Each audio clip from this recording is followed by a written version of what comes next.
तो हाँ भाई, सारा ने प्यार भरी राम राम। उम्मीद करूँ सारा बढ़िया होगा, मस्त होगा, बिंदास होगा। तो आवाज तो एकदम बढ़िया आने लग रही है। मैं एकदम मस्त दिख रही हूँ ताने। क्लास को शुरू करें। आज का अपना टॉपिक है राजस्थान के अंदर जो उत्सव हैं, त्योहार हैं, उनके बारे में हम पढ़ेंगे। छोटा सा टॉपिक है, बहुत ही प्यारे प्यारे क्वेश्चन है। मुझे पता है ये टॉपिक तो तुम गलत नहीं करोगे। इसमें तो सारे के सारे क्वेश्चन तुम सही करोगे। तो क्लास को हम बनना बोर्ड शुरू करते हैं और पहला क्वेश्चन आप सबके सामने है। क्वेश्चन बहुत ही प्यारा सा क्वेश्चन है कि राजस्थान के अंदर जो उत्सव है, त्योहार है, मेले हैं, इनके लिए आपको कथनों के ऊपर विचार करना है और इनमें से कौन से कथन आपको सत्य लग रहे हैं उनके बारे में बताना है। पहली लाइन है कि राजस्थान में कहावत प्रचलित है, 9 वार 7 त्योहार। पहली लाइन ही गलत है। राजस्थान में 7 वार 9 त्योहार कहावत प्रचलित है, मतलब सप्ताह के 7 दिनों में यहाँ पर 9 त्योहार मनाए जाते हैं। जितने हमारे दिन नहीं होते ना, उससे ज्यादा हमारे त्योहार होते हैं। तो ये 9 वार नहीं है, 7 वार 9 त्योहार। तो पहली बात क्या हो जाएगी? गलत हो जाएगी। आगे देखते हैं। ये त्योहार उत्सव व मेले इस प्रकार से रचे गए हैं कि मौसम, समय तथा लोक भावना सबका संतुलन इनमें दिखाई देता है। कि राजस्थान के अंदर जो उत्सव हैं, त्योहार हैं, वो फसलों की कटाई के बाद में शुरू होते हैं। जैसे हम बात करें, हमारे सबसे बड़े त्योहार आते हैं होली और दीपावली।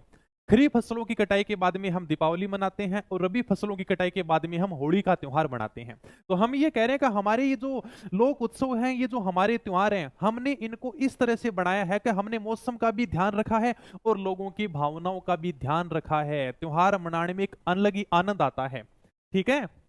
तो ये त्योहार, उत्सव, मेले इस प्रकार से रचे गए हैं कि मौसम, समय तथा लोक भावना सबका संतुलन इनमें दिखाई देता है। ओके, करें आगे। ठीक है सर, 2 नंबर बात सही है। अक्सर फसलों की कटाई व बदलते मौसम के साथ संयोजित ये अवसर आम जन को एक नवीन ऊर्जा प्रदान करते हैं कि फसलों की कटाई के बाद में हम अपने काम से बिल्कुल फ्री हो जाते हैं और जब इसके बाद में हम त्योहार मनाते हैं तो हम एक नई ऊर्जा के साथ में त्योहार मनाते हैं। यही बात कही गई है। अब मान लो अगर लावणी आ रही है सिर के ऊपर और होली को त्योहार आ जाए तो अपन कितना दुख है, अरे यार, क्या फसल भी काटनी है और त्योहार भी बनाना है, तो एक अलग ही टेंशन रहेगी। तो ये कहा गया कि फसलों की कटाई और बदलते मौसम के अंदर ये जो त्योहार आते हैं ना, ये आमजन को एक नई ऊर्जा प्रदान करते हैं। जब हम फसल काट लेते हैं उसके बाद में दीपावली का त्योहार आता है तो किसान आदमी एकदम बिल्कुल फ्री हो जा, यार बहुत ही शानदार मौसम है, अब आपने यानी कि ये खेती बाड़ियों भी फ्री हो गया, तो एक नई ऊर्जा के साथ में वो त्योहार मनाता है।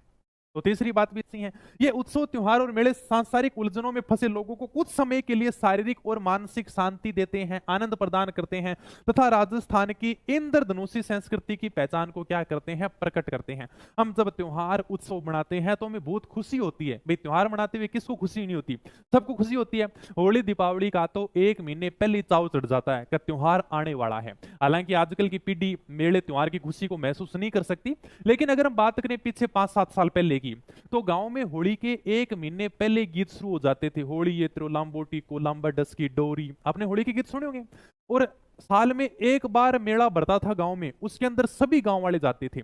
ये हमारी राजस्थान की संस्कृति थी जो धीरे धीरे इस डिजिटल युग में समाप्त होती जा रही है ना। और यही बात यहां पर कही गई कि ये जो हमारे उत्सव आते हैं, त्योहार आते हैं, तो ये कहीं ना कहीं, हालांकि हम देखो सारे उलझे हुए हैं। किसी की शादी होगी तो वो शादी के बाद में भाई सांसारिक जीवन में उलझा है। कोई कुंवारा है तो उसको इस बात की टेंशन है कि मेरी शादी नहीं हो रही है।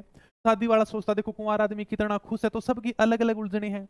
कोई अभी आपको टेंशन है कि सर हमें सरकारी नौकरी मिल जाए, सरकारी नौकरी वाले को टेंशन है अभी मुझे घर के पास में पोस्टिंग मिल जाए। जब घर के पास में पोस्टिंग हो तो उसको फिर टेंशन रहती है कि ऐसा नहीं हो सकता क्या सरकारी स्कूल मेरे घर के सामने ही हो ताकि मैं निकलूं, हाजिरी लगा के वापस आ जाऊं। तो सबकी एक अलग अलग टेंशन है। ये जो अपने सांसारिक उलझने हैं, सांसारिक उलझना समझ गया, सबके थोड़ी थोड़ी समस्याएं। किसी की गर्लफ्रेंड बात नहीं कर रही तो वो भी एक समस्या है, किसी की ज्यादा बात कर रही है तो भी समस्या है। तो ये जो सांसारिक उलझन में हम जो लोग फंसे हुए ना, जब त्योहार आते हैं तो हमें कहीं ना कहीं थोड़ी बहुत खुशी होती है, थोड़ा बहुत आनंद मिलता है। हम अपने परिवार के साथ में त्योहार मनाते हैं, भाई आपको भी थोड़ी बहुत खुशी होती है। तो ये बात कही गई भाई, हमें कहीं कहीं ना कहीं मानसिक शांति मिलती है त्योहार आने से। ठीक है। हाँ, चले आगे। कॉपी पेस्ट मत करो तुम कमेंट में। तो इसके अंदर चौथी बात भी सही है, तीसरी बात भी सही है, दूसरी बात भी सही है, लेकिन पहली बात क्या हो जाएगी? गलत हो जाएगी। तो इनमें सत्य कथन कौन से हैं? 2, 3, 4। अब देखो ये लाइनें क्या है, क्या न तो अपन कंपटीशन वाली गाइड में देते हैं, क्योंकि ये बहुत नॉर्मल सी बात है। किसको नहीं पता कि हमारे त्योहार इस प्रकार से रचे गए हैं ताकि मनुष्य को आनंद मिले। ठीक है, ये नॉर्मल सी बात है, एक नवीन ऊर्जा प्रदान करते हैं। जैसे ये बात अपनी किताब में लिखी हुई है, 7 वार 9 त्योहार। लेकिन ये बातें नहीं लिखते भी त्योहार आते हैं तो क्या है कि हमें अलग ही एनर्जी मिलती है, ये सबको पता है। फिर भी क्या होता है कि 10वीं की किताब से क्वेश्चन बना लिए जाते हैं और हमें बाद में कहना पड़ता देखो ये तो नॉर्मल क्वेश्चन है, फिर भी लाइन टू लाइन अपनी किताब में नहीं है तो हम क्या मानते हैं, इसको आउट ऑफ बुक मानते हैं। लेकिन ये बातें समझाने वाली होती हैं, इसीलिए हम 10वीं की किताब को क्वेश्चन के हिसाब से कवर कर रहे हैं। ये मैंने लिख ही दिया। राजस्थान में 7 बार न्यौ त्योहार की कहावत प्रचलित है, मतलब सप्ताह के 7 दिनों में यहाँ पर न्यौ त्योहार बनाए जाते हैं। यहाँ की स्थानीय संस्कृति के अभिव्यक्ति लोक उत्सव में स्पष्ट रूप से देखी जाती है। यानी कि अगर आपको राजस्थान की संस्कृति देखनी है तो आप यहाँ पर जो भी लोक उत्सव बनाए जा रहे हैं, जो भी त्योहार बनाए जा रहे हैं, जो भी मेले हैं, उनके अंदर राजस्थान की इंद्रधनुषी क्रांति आप देख सकते हो, इंद्रधनुषी संस्कृति देख सकते हो। इंद्रधनुषी मतलब 7 रंगों की एकदम रंग बिरंगी संस्कृति। ओके ठीक है सर, अगले क्वेश्चन की तरफ चलते हैं। गणगौर राजस्थान का एक प्रमुख त्योहार है जिसमें गण का मतलब शिव होता है, गौर का मतलब गौरी यानी कि माता पार्वती होता है। कारण क्या कहता है कि जनश्रुति के अनुसार इसका आरंभ पार्वती के गोणे या अपने पिता के घर पुनः लौटने और अपनी सखियों के द्वारा स्वागत गान के लिए गणगौर का प्रारंभ माना जाता है। बताओ इसका उत्तर क्या करोगे। कथन में सिंपल सी बात दी गई है, गणगौर राजस्थान का बहुत ही महत्वपूर्ण त्योहार है। गण का मतलब भगवान शिव और गौर का मतलब गौरी, गौरी मतलब माता पार्वती। और ये जो त्योहार है अखंड सुहाग और अच्छे वर की प्राप्ति के लिए मनाया जाता है। जिनकी शादी होगी उनका अखंड सुहाग बना रहे, और जो लड़कियां कुंवारी हैं, अविवाहित हैं, उनको अच्छा वर मिले, सरकारी नौकरी वाला वर मिले। ठीक है, पहली कामना होती थी कि अच्छा वर मिले, ठीक है, दारू ना पीता हो, मारपीट ना करे। आजकल तो बस एक ही कामना होती है, सरकारी नौकरी वाला मिलेगा। तो अच्छे वर की कामना के लिए गणगौर का त्योहार है वो किया जाता है। सिंपल सी बात दी गई कथन के अंदर। कारण में ये कहा गया है कि पौराणिक मान्यताएं हैं, कभी गणगौर का त्योहार शुरू कैसे हुआ था। माता पार्वती शादी के बाद में जब अपने पीहर आई थी, पीहर मतलब पिता के घर जब लौट कर आई थी, तो उस समय इनकी जो सहेलियां थी ना, उन्होंने मंगल गीत गाकर उनका स्वागत किया था। तो यही बात यहाँ पर लिखी गई है, माता पार्वती के गोने या फिर अपने पिता के घर पुनः लौटने और अपनी सखियों के द्वारा स्वागत गान को लेकर यह गीत शुरू हुआ था। तो कथन क्या है, कारण क्या है, मुझे जल्दी से इसका आंसर बताओगे। क्या इसकी व्याख्या करता है कि नहीं करता है। गणगौर राजस्थान का बहुत ही महत्वपूर्ण त्योहार है जिसमें गण मतलब भगवान शिव और गौर मतलब गौरी यानी का माता पार्वती है। ठीक है, क्योंकि जनश्रुति के अनुसार इसका आरंभ माता पार्वती के गोने अपने पिता के घर पुनः लौटने और अपनी उनकी सखियों के द्वारा स्वागत गान को लेकर हुआ था। तो ये भी कहीं ना कहीं कारण माता पार्वती से संबंधित है। भी गणगौर बहुत ही महत्वपूर्ण त्योहार है जिसका संबंध है भगवान शिव और माता पार्वती से। ठीक है, तो कारण इसकी बिल्कुल सही व्याख्या करता है, माता पार्वती से संबंधित है। गणगौर, गण मतलब भगवान शिव, गौर मतलब माता पार्वती।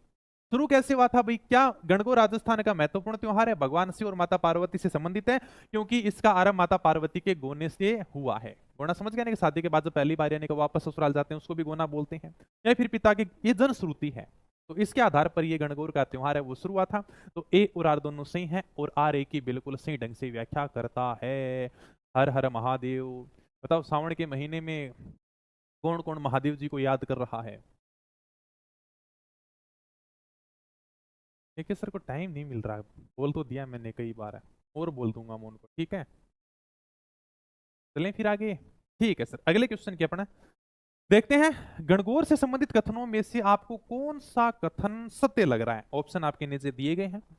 इस अवसर पर शिव व माता पार्वती की आराधना द्वारा अविवाहित लड़कियां अपने लिए योग्य वर मांगती हैं, और जो विवाहित महिलाएं होती हैं वो अपने लिए अखंड सुहाग की कामना करती हैं। यह बात हमने पढ़ी है, पहली बात एकदम सत्य है। अविवाहित लड़कियां अपने लिए योग्य वर की कामना करती हैं, और जो विवाहित महिलाएं हैं वो अपने लिए अखंड सुहाग की कामना करती हैं, उनका सुहाग हमेशा बना रहे। यह त्योहार होली के दूसरे दिन चैत्र कृष्ण प्रतिपदा से लेकर चैत्र शुक्ल प्रतिपदा तक चलता है।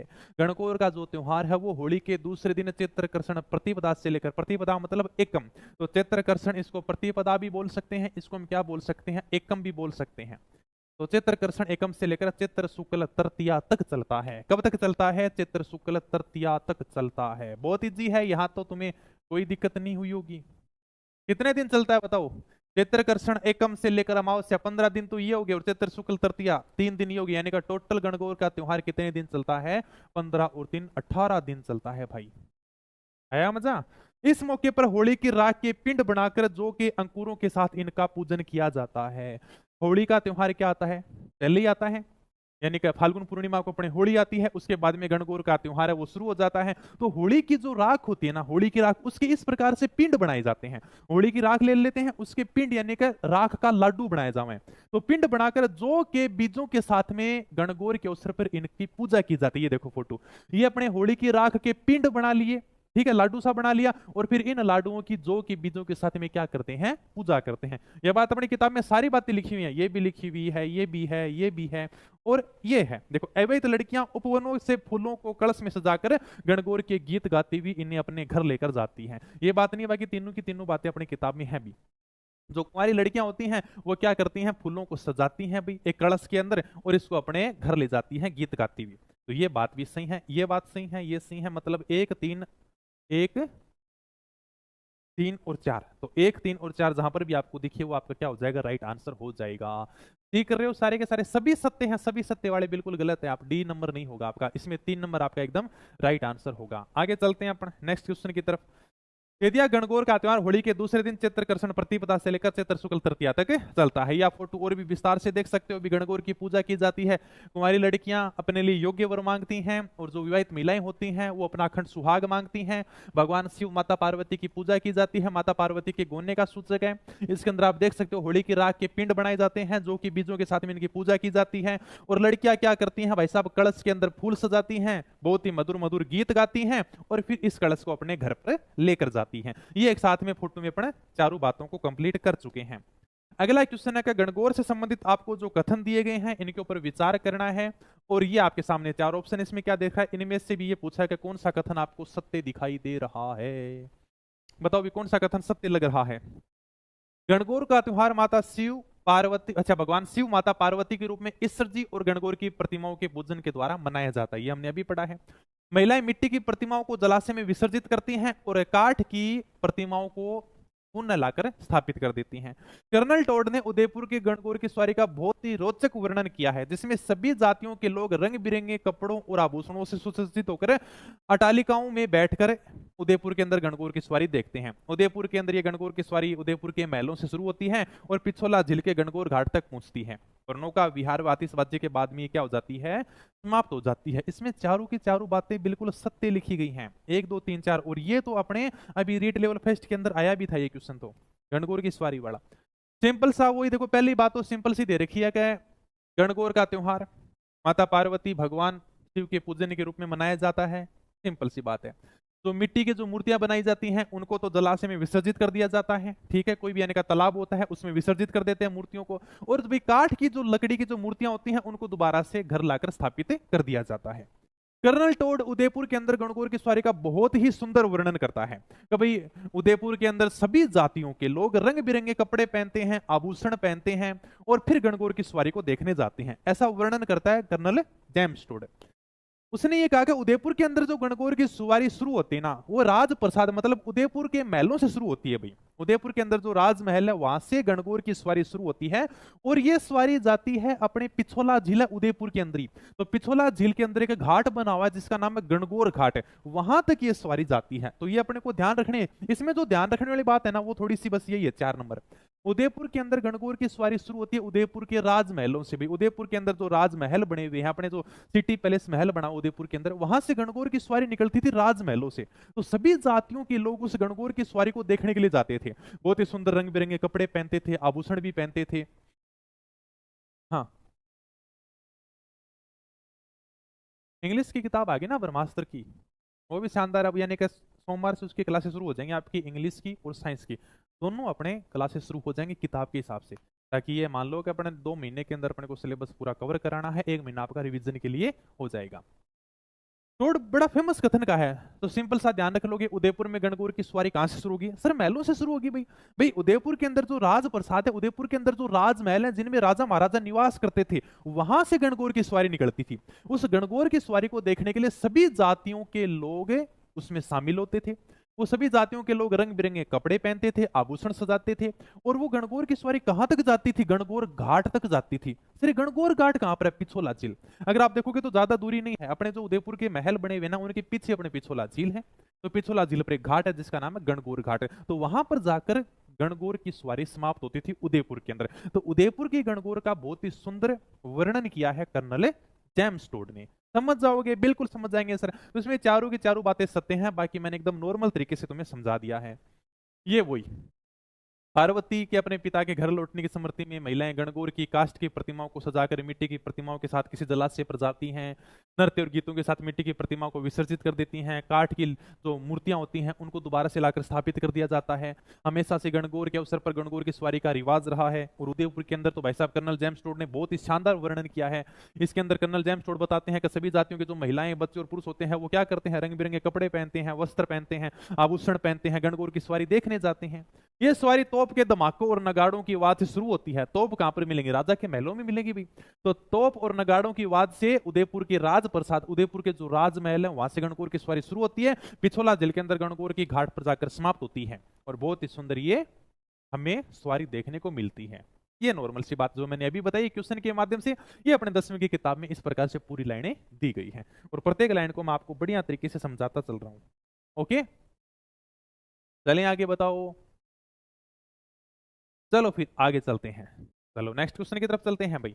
गणगौर को किस क्षेत्र में बड़ी धूमधाम से बनाया जाता है? ये भी देखो किताब में लिखा हुआ है। गणगौर, देखो गणगौर को जोधपुर, जयपुर, उदयपुर और कोटा रियासतों में बड़ी धूमधाम से मनाया जाता था, ऐसा जिक्र किया गया है 10वीं की किताब में। हालांकि मैंने टेलीग्राम पर भी डाला था, देखो 10वीं की किताब में अशुद्धियां तो हैं, हम ये भी नहीं कह सकते कि सर पूरी ही शुद्ध है। लेकिन कर्मचारी चयन बोर्ड का एक ट्रेंड चल गया, करने क्वेश्चन उठाएंगे तो 10वीं की किताब से उठाएंगे, और गलतियां मिलती हैं तो बाद में क्वेश्चन भी डिलीट करना पड़ता है। ठीक है, जोधपुर, उदयपुर, जयपुर, कोटा, जोधपुर यानी कि सभी रियासतों के अंदर गणगौर की सवारी बड़ी धूमधाम से मनाई जाती है। ये मैंने लिख दिया यहाँ पर, जयपुर, कोटा, उदयपुर, जोधपुर। ठीक है, ये देख लो, उदयपुर के जो राजप्रसाद है, उदयपुर के जो महल बने हुए पीछे अपने पिछोला झील है, और यहाँ पर गणगौर की सवारी हमें देखने को मिलती है। जोधपुर, जयपुर, कोटा। ठीक है, चलो सर आगे चलते हैं। अब बात करते हैं हम तीज।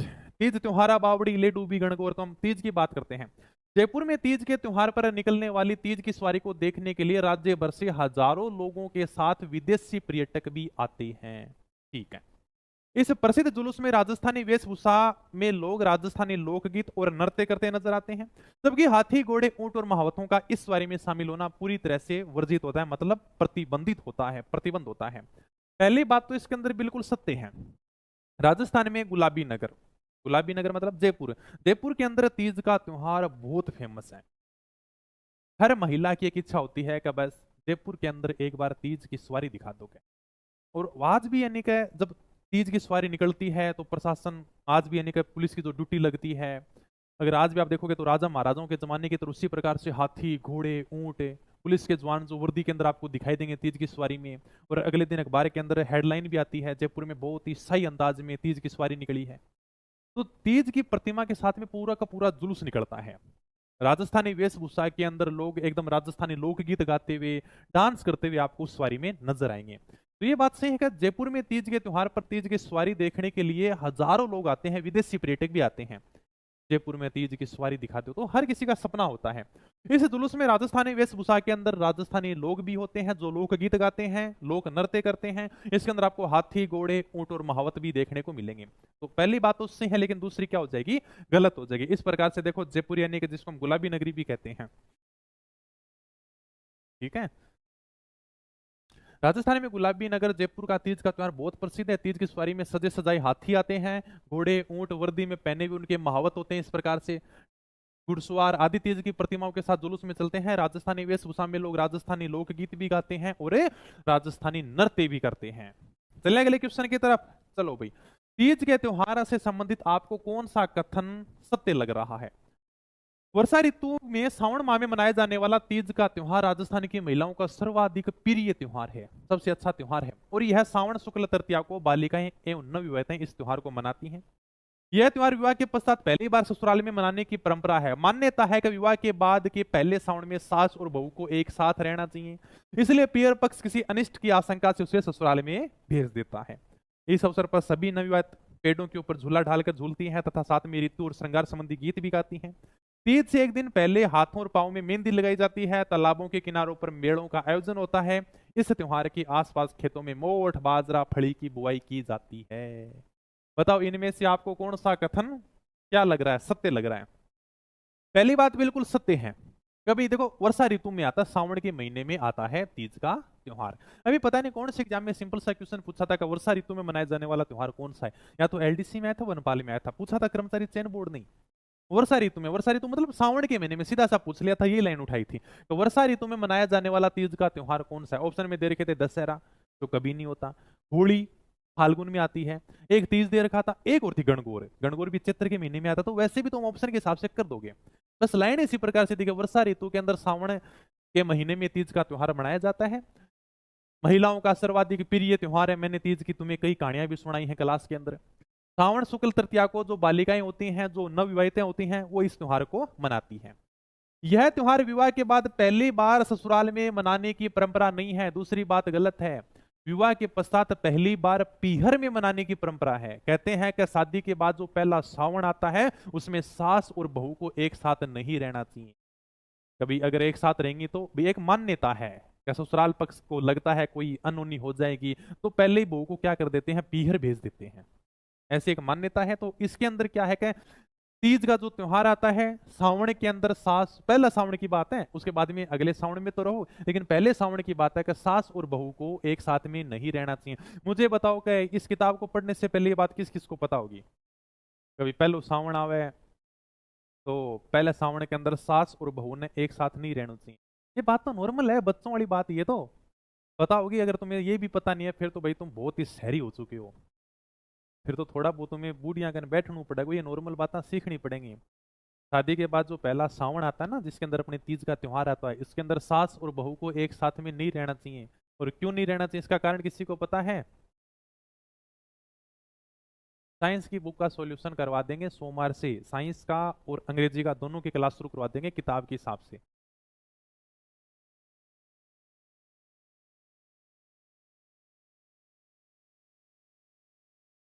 हाँ, पता है ना, ये नॉर्मल सी बात है। हाँ, तो बस टावरा वाली बातें हैं, अण के किताब में लिखूं, फिर किताब में लिख भी दूंगा तो कि पढ़ को देखो गुरुजी तो के सास बहू वाली किताब बातें लिखने लग रहे हैं। कंपटीशन वाली चीजें थोड़ी हैं ये तो नॉर्मल सबको पता है, सास बहू को साथ में नहीं रहना चाहिए। झगड़ा होता है इसलिए पहले सावन के अंदर नहीं रहती। हालांकि झगड़े वाली बात नहीं है।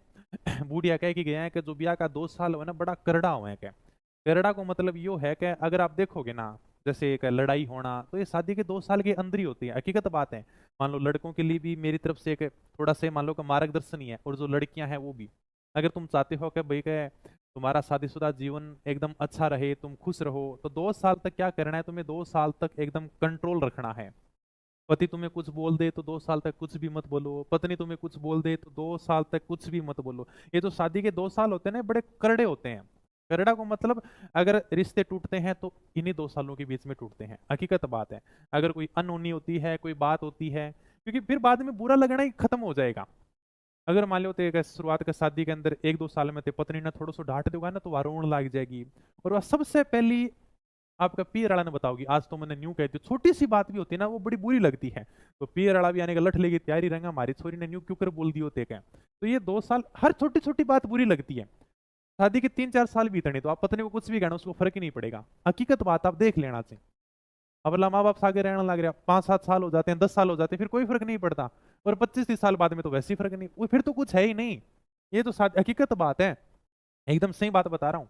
अगर मतलब मैं 95 से 98% की बात करूँ ना, शादी के जितने भी रिश्ते बिगड़ते हैं, जितने भी खराब होते हैं ना, वो इन्हीं 2 साल के अंदर होते हैं। आप देख लेना, किसी का भी देख लेना चाहिए। हाँ, कोई अपवाद हो उसकी मैं कह नहीं सकता। तो सबसे अच्छा है आप तो थोड़ा सा कंट्रोल रखा करो। मेरे पास भी आने का कुछ दोस्तों के फोन आते हैं, अरे यार न्यू कह दियो, न्यू कह दियो। उनकी नई नई शादी होती है ना, फिर शिकायत आती है, बाद में नहीं आती। 2 साल के बाद में कोई शिकायत नहीं है, न तो पत्नी को फर्क पड़ेगा न पति को फर्क पड़ेगा, दोनों एक जैसा हो जाएगा, फिर उनको किसी बात का बुरा भी नहीं लगेगा। ठीक है, ये बहुत जोरदार बात बताई है मैंने, हकीकत में सामाजिक जीवन की बात बताई है तुम्हें, इसको थोड़ा सीरियस लेना तुम। तो बूढ़िया कह के गया है, तो एक सावन तो चलो बढ़ने कह दियो कभी सास बहुत सागे ना रोक है, पहले सावन के महीने कम से कम 1 महीने दूर रहेंगे तो थोड़ा प्रेम बढ़ेगा हो, कम से कम लड़ाई तो कोई नहीं होगी। और एक सावन तो फिर काट ही देंगे तरह करके। ठीक है सभी। और आपको पता ही है, तीज के अंदर भी झूला डालकर पेड़ों के ऊपर झूला झूलती हैं महिलाएं, लहरिया ओढ़नी ओढ़कर श्रृंगार करती हैं। तो श्रृंगार संबंधी गीत भी गाए जाते हैं। हालांकि आजकल तो कट्ठे झूला रहे हैं तीज का, पहले डालता खेजड़ी के ऊपर झूला, वो थे भाई साहब झूले, तो अब तो क्या झूले रहे हैं।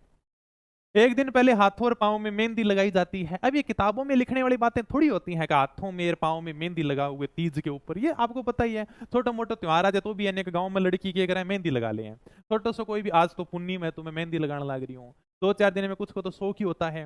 तो ये तो नॉर्मल हाथों पाँव में मेहंदी लगाते हैं, मेड़ों का आयोजन होता है, मोठ बाजरा फली की बुआई शुरू हो जाती है तीज के ऊपर। सावन को महीनों है, आप सबको पता ही है, सावन का महीना है तो भी बारिश का महीना है, तो फसलों की बुआई तो करेंगे अपने का, नहीं बाजरो गिर दे मोठ गिर दे। तो इसमें ये 2 नंबर बात क्या हो जाएगी आपकी, गलत हो जाएगी, बाकी 1 3 4 क्या हो जाएंगे, सही हो जाएंगे। व्याख्या मैंने यहाँ पर करी थी। शादी के बाद पहली बार पीहर में मनाने की परंपरा है तीज का त्योहार। शादी के बाद सावन में सास और बहू को एक साथ में नहीं रहना चाहिए भाई, ठीक है। तो ये देखो एकदम राजी खुशी, यानी कि फोटो के माध्यम तो देख ही सकोगे, सावन के पहला सावन में एकदम प्रेम भेजन लग रहे हैं पीहर में, और इधर ये पड़ोस की महिलाएं हाथ जोड़न लग रही हैं, ए भाई तू चली जाएगी तो फिर मैं के देखांगा, तार दोनों आगे लड़ाई होगी, जीती तो आनंद आओगे। चलो भाई आगे चलते हैं। राजस्थान में प्रचलित कहावत है कि तीज त्योहारा बावड़ी ले डूबी गणगौर, इसका सही अर्थ आपको बताना है, निम्न में से कौन सा आपको सही अर्थ दिखाई दे रहा है। राजस्थान में सबको पता है कि बहुत ही प्यारी कहावत है, तीज त्योहारा बावड़ी ले डूबी गणगौर, बता दोगे इसका अर्थ तो। साइंस की बुक आ गई भाई, 2 दिन हो गया मार्केट में, अब बुक स्टोर पर जाकर पूछो आ गई। हाँ, तीज त्योहारा बावड़ी ले डूबी गणगौर का राजस्थान में जो त्योहारों की शुरुआत होती है वो तीज के त्योहार से होती है, और तीज का त्योहार सावन के महीने में आता है और इसका अंत हो जाता है गणगौर। गणगौर है वो अपने चैत्र के महीने में आता है, इसी प्रकार से अपनी किताब में त्योहार है वो लिखे हुए हैं। तो तीज त्योहारा बावड़ी ले डूबी गणगौर मतलब राजस्थान में त्योहारों का जो चक्कर शुरू होता है वो सावन के महीने में तीज से शुरू हो जाता है और इसका समापन होता है गणगौर के ऊपर। तो ये आपकी 2 नंबर बात क्या हो जाएगी, सत्य हो जाएगी, ये आपको पता भी होना चाहिए। बहुत ही प्यारा कथन है। बूंदी के अंदर आप सबको पता है कि भाई साहब कजली की तीज बहुत ही फेमस है, पता है क्या, बिल्कुल सर।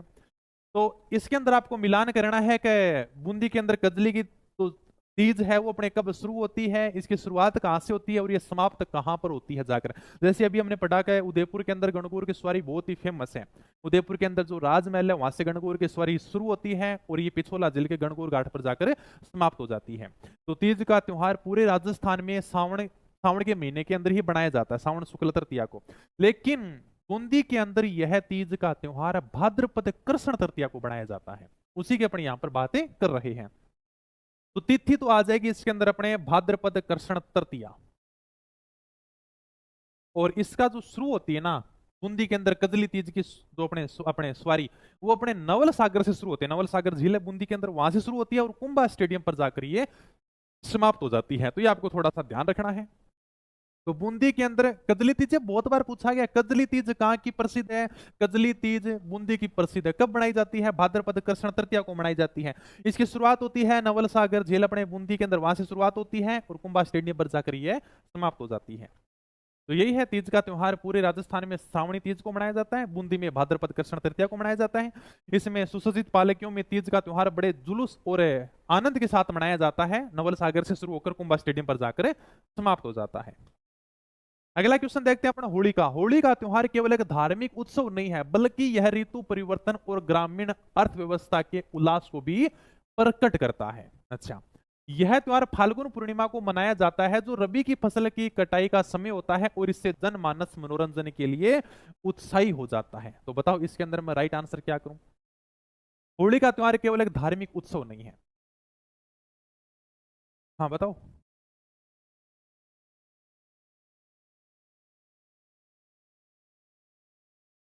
रीट मैन सी है, साथ साथ में जीके पढ़ते रहो तुम, और बाकी शुरू करेंगे। अभी अपन ने लेवल 2 का शुरू कर दिया प्री का, ठीक है। ए और आर दोनों सही हैं। होली का त्योहार केवल एक धार्मिक उत्सव नहीं है, केवल मतलब एक त्योहार ही नहीं है, बल्कि यह ऋतु परिवर्तन और ग्रामीण अर्थव्यवस्था मतलब कृषि चक्र के उल्लास को भी प्रकट करता है, क्योंकि यह त्योहार फाल्गुन पूर्णिमा को मनाया जाता है जो रबी की फसल की कटाई के समय होता है और इससे जनमानस मनोरंजन के लिए उत्साही हो जाता है। कथन और कारण दोनों सही हैं और यह इसकी बिल्कुल सही व्याख्या करता है। इसने सबसे पहले कहा होली का त्योहार एक धार्मिक उत्सव तो है ही, साथ में ऋतु का परिवर्तन होता है, ठीक है, और ग्रामीण अर्थव्यवस्था मतलब कृषि चक्र के उल्लास को भी प्रकट करता है। इस समय रबी की फसल की कटाई का समय होता है। कृषि चक्र को कैसे मतलब ये प्रकट करता है, क्योंकि रबी की फसल की कटाई का समय होता है, गेहूं की इसमें कटाई करते हैं और इससे जनमानस मनोरंजन के लिए भी उत्साही हो जाता है। रबी की फसल की कटाई का समय होता है, कटाई के बाद में हम क्या बनाते हैं, होली का त्योहार मनाते हैं। और जब फसल की कटाई के बाद में आदमी किसी काम से फ्री हो जाता है और उसके बाद में कोई त्योहार आता है तो वह उस त्योहार को बड़े आनंद के साथ मनाता है। तो ये बात इसमें कहा गया है। तो जनमानस मनोरंजन के लिए और भी ज्यादा उत्साही हो जाता है। कभी अभी मैंने रबी की फसल की कटाई करी है, अब मैं होली का त्योहार बहुत ही आनंद से बनाऊंगा। तो ये ए और आर दोनों सही हैं। आर एक सही ढंग से क्या करता है, व्याख्या करता है। होली के त्योहार से संबंधित कथनों के ऊपर विचार करना है। इस अवसर पर होलिका की पूजा की जाती है, सबको पता है होलिका की पूजा की जाती है होली के ऊपर। आपको असत्य कथन की पहचान करनी है। गोबर के कंडों को इकट्ठा करके कुछ कंडों की मालाएं होलिका दहन के लिए समर्पित की जाती हैं। पहली बात सत्य है। होलिका दहन आप सबने देखा होगा। होलिका दहन में क्या करते हैं, होलिका की पूजा करते हैं, प्रहलाद को बाहर निकालते हैं। होलिका के ऊपर अपन क्या करते हैं, गोबर का कंडा, समझ गया।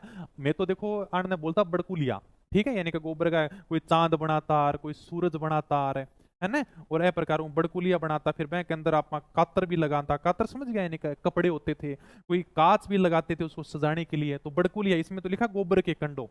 तो यानी कि इनको इकट्ठा करते और उनकी सुखाकर माला बनाते, उस माला को होलिका के ऊपर डालकर आते थे। हमारे तो बड़कुलिया बोलता मैं। तो ये पहली बात तो सही है, एकदम नॉर्मल सी बात है, तो ताने पता ही होगा। होलिका की पूजा करा और बड़कुलिया आपा होली के ऊपर डाल के आवा। नृत्य गान और गुलाल से त्योहार का महत्व प्रदर्शित होता है। होली के ऊपर आपा गाना भी करा, डांस भी करा, गुलाल भी लगावा, तो इसका महत्व हमें अलग ही दिखाई देता है। होली पर रंग डालने की परंपरा लगभग सभी जगह एक समान है, ठीक है, ये बात भी सही है। मेवाड़ के अनेक अंचलों में होली के मौके पर गिंदड़ नृत्य किया जाता है। मेवाड़ के अंदर गिंदड़ नृत्य नहीं किया जाता। मेवाड़ के अंदर क्या किया जाता है, मेवाड़ के अंदर गैर नृत्य किया जाता है। जो गिंदड़ नृत्य किया जाता है वो शेखावाटी में किया जाता है। शेखावाटी क्षेत्र में होली के अवसर पर गैर नृत्य किया जाता है। शेखावाटी में गैर नृत्य नहीं किया जाता, शेखावाटी में गिंदड़ नृत्य किया जाता है। तो इनमें से आपको कौन सा कथन असत्य लग रहा है, केवल 4 नंबर, ठीक है। तो आपका डी नंबर ऑप्शन क्या हो जाएगा, एकदम राइट हो जाएगा, समझ गए। ओके भाई। होली पर हालांकि देखो अब मैंने थोड़ी सी व्याख्या लिखी है कि होली पर रंग डालने की परंपरा लगभग सभी जगह एक समान है, लेकिन कुछ स्थानों पर हमें इसकी विविधता भी दिखाई देती है। जैसे कोड़ा मार होली कहां पर खेली जाती है, भिनाई अजमेर में खेली जाती है, ये अपन ने पहले भी पढ़ा है। कोड़ा मार होली यानी कि कोड़े मार कर, एक ग्रुप इधर हो जाएगा एक इधर हो जाएगा और आपस में कोड़े मारकर होली खेलते हैं, तो ऐसी होली खेली जाती है अपने भिनाए अजमेर के अंदर। आगे क्या लिख रखा है, मेवाड़ में उदयपुर, डूंगरपुर, बांसवाड़ा, दक्षिणी राजस्थान में आदिवासियों के अंदर बगोरियों की होली खेली जाती है। मेवाड़ के अनेक अंचलों पर होली के अवसर पर गैर नृत्य किया जाता है। ये सारी बातें किताब में दे रखी हैं। प्रसिद्ध जैन तीर्थ है महावीर जी का मेला करौली में, यहां पर लठमार होली खेली जाती है। महिलाएं हाथों में लठ लेकर खड़ी हो जाती हैं और पुरुषों के ऊपर लठ मारकर होली खेलती हैं, उसे हम बोलते हैं लठमार होली। शेखावाटी के अंदर होली के अवसर पर गिंदड़ नृत्य किया जाता है। बाड़मेर में पत्थर मार होली खेली जाती है और इल्लो जी की बारात भी निकाली जाती है, जो बाद में रोने लग जाते हैं, बिलखने लग जाते हैं। इसके अंदर ये होली की बारातें बदल जाती है। सारी की सारी बातें अपन ने पढ़ रखी हैं, नॉर्मल सी बातें हैं। होली पर देखो रंग डालने की परंपरा सभी जगह एक समान है, सभी के ऊपर रंग डाला जाता है, लेकिन कुछ गतिविधियां अलग अलग दिखाई देती हैं। जैसे भिनाई में कोड़े मारकर होली खेलेंगे, ठीक है। मेवाड़ के अंदर उदयपुर, डूंगरपुर, बांसवाड़ा जहां पर आदिवासी लोग रहते हैं वहां पर भगोरियों की होली खेली जाती है। मेवाड़ के अंदर होली के अवसर पर गैर नृत्य किया जाता है। शेखावाटी में गिंदड़ नृत्य किया जाता है। महावीर जी का मेला भता अपने करौली के अंदर, वहां पर लठ मारकर होली खेली जाती है।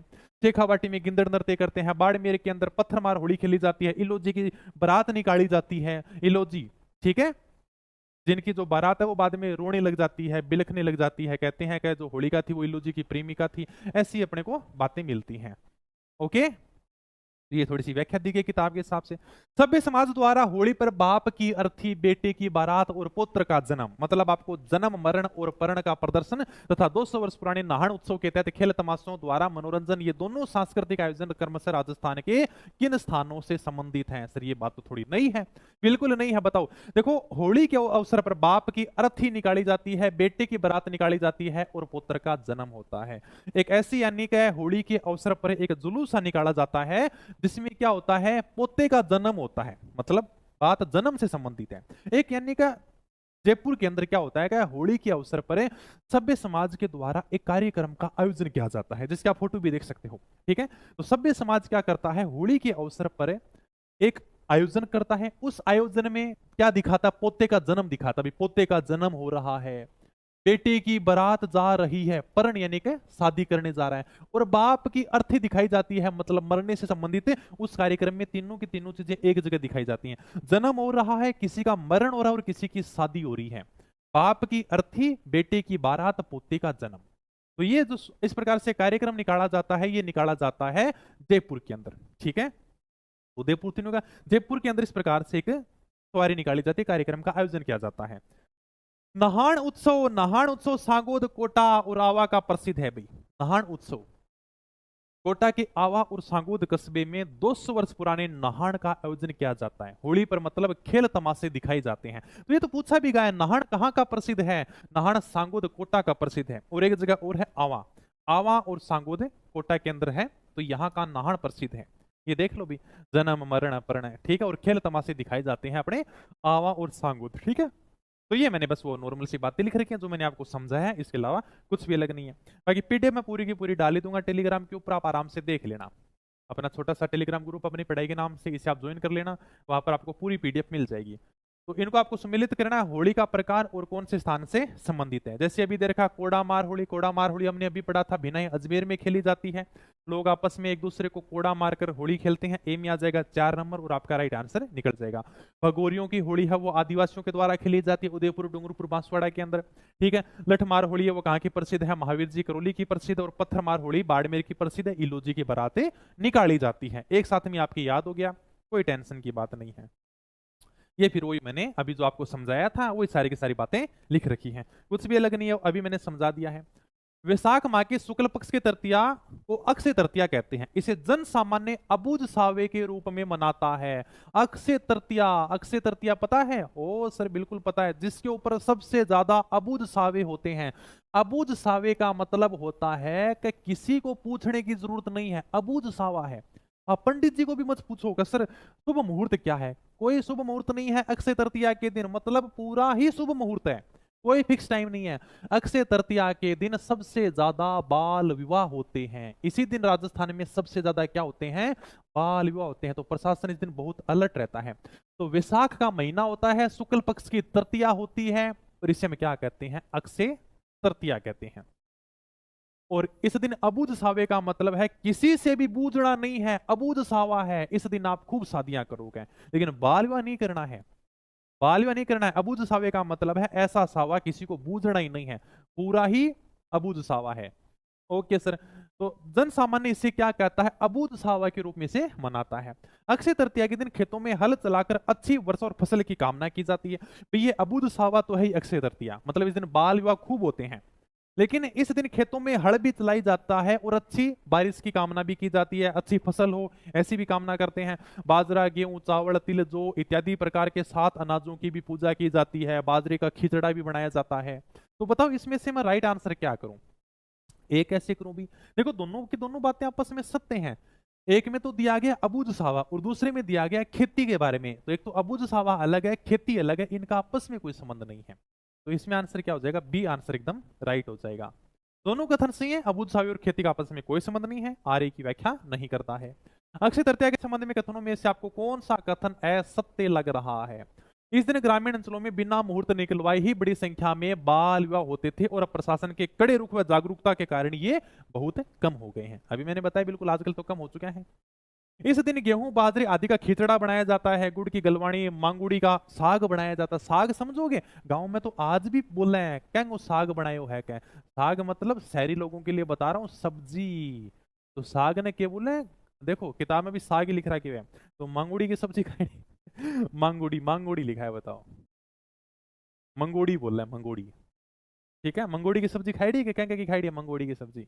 तो मांगुड़ी का साग नहीं होता, वो सब्जी होती है। मेरे कंफ्यूज मत होना शहरी बच्चों तुम। बीकानेर की स्थापना दिवस होने के कारण अक्षय तृतीया को बीकानेर में और भी उत्साह के साथ में मनाया जाता है। किताब में भी दे रखा है अक्षय तृतीया क्या है? बीकानेर की इसी दिन स्थापना भी थी। Okay sir. वैशाख माह की कृष्ण पक्ष की तृतीया को अक्षय तृतीया कहते हैं, गलत बात। वैशाख माह के शुक्ल पक्ष की तृतीया को हम क्या कहते हैं? अक्षय तृतीया कहते हैं। इस दिन बीकानेर का स्थापना दिवस होने के कारण अक्षय तृतीया को बीकानेर में और भी उत्साह के साथ मनाया जाता है। और ये आप लिख लेना, कृष्ण पक्ष नहीं होगा, वैशाख का शुक्ल पक्ष होगा। लिख लोगे? ये तो नॉर्मल सी बात है, या लिख दूं क्या? ओ सर पीछे दे रखा है, लिखने की क्या जरूरत है। ये रहा, अभी क्वेश्चन आया था ना अपने, ये रहा, वैशाख माह के शुक्ल पक्ष की तृतीया को समझ जाओगे? ठीक है, चलो आगे। जैन संप्रदाय से संबंधित अनेक उत्सव राजस्थान में बड़ी श्रद्धा के साथ मनाए जाते हैं। जैनों का प्रमुख उत्सव है पर्युषण। इसके बारे में आपको कथन दिए गए हैं और आपको कौन सा सही विकल्प लग रहा है? सही विकल्प। अच्छा, असत्य कथन आपको इनमें से कौन सा लग रहा है? जैनों का सबसे पवित्र और महत्वपूर्ण उत्सव है पर्युषण, जो भाद्रपद माह में बनाया जाता है। जैन धर्म का महापर्व है पर्युषण पर्व है। साइंस वाला डाल देंगे राजस्थान पुलिस में। चलिए आगे। जैन धर्म का महापर्व कहलाता है पर्युषण पर्व। पर्युषण का मतलब होता है निकट बसना। भाद्रपद कृष्ण 12 से लेकर भाद्रपद शुक्ल पंचमी तक यह जो पर्युषण त्योहार है वो 8 दिनों तक मनाया जाता है। और इस उत्सव का अंतिम दिन क्या कहलाता है? संवत्सरी कहलाता है। ये सारी की सारी बातें अपनी किताब में दे रखी हैं। जो भाद्रपद माह में बनाया जाता है, श्रावकगण इस मौके पर मंदिर में जाकर पूजा अर्चना करते हैं, कीर्तन करते हैं, व्रत रखते हैं आत्मा की शुद्धि के लिए, संयम नियम के लिए। इस उत्सव का अंतिम दिन क्षमावाणी नहीं कहलाता, क्या कहलाता है? संवत्सरी कहलाता है। ये बात हो जाएगी इसमें गलत है। आश्विन कृष्ण प्रतिपदा को क्षमा वाणी पर्व के मौके पर सभी श्रावक एक जगह इकट्ठे होकर एक दूसरे से क्षमा याचना करते हैं। तो इसमें केवल आपका 3 नंबर बात क्या हो जाएगी? गलत हो जाएगी, बाकी बातें सत्य हैं। इस उत्सव का अंतिम दिन संवत्सरी पर्व कहलाता है। मुसलमान में जिलहिज की 10वीं तारीख को इब्राहिम द्वारा अपने प्रिय पुत्र इस्माइल की कुर्बानी की याद में कौन सा उत्सव मनाया जाता है, कौन सा त्योहार मनाया जाता है? कर दोगे? ये तो नॉर्मल सा है। ओ सर बिल्कुल कर देंगे। जिलहिज की 10वीं तारीख को इब्राहिम द्वारा अपने पुत्र इस्माइल की कुर्बानी के अंदर कौन सा त्योहार मनाया जाता है? ईद उल जुहा। और ईद उल जुहा को हम क्या कहते हैं? बकरा ईद भी कहते हैं। ठीक है, बकरे की कुर्बानी दी जाती है। ये नॉर्मल सी बात मैंने लिख रखी है। मुसलमानों के उत्सव के संबंधित कथन आपको दिए गए हैं, इनके ऊपर आपको विचार करना है। पहला है कि मुहर्रम के गमी मतलब गम के मौके पर, दुख के मौके पर 10 दिन तक उपवास रखा जाता है और अंतिम दिन मोहम्मद साहब के नाती हुसैन इमाम की कुर्बानी के उपलक्ष्य में ताजिए निकाले जाते हैं। मुसलमानों के हिजरी सन का पहला महीना होता है मुहर्रम और इस महीने की 10 तारीख को पैगंबर मोहम्मद साहब के जो नवासे थे, जो दोईते थे, करबला युद्ध में शहीद हो जाते हैं।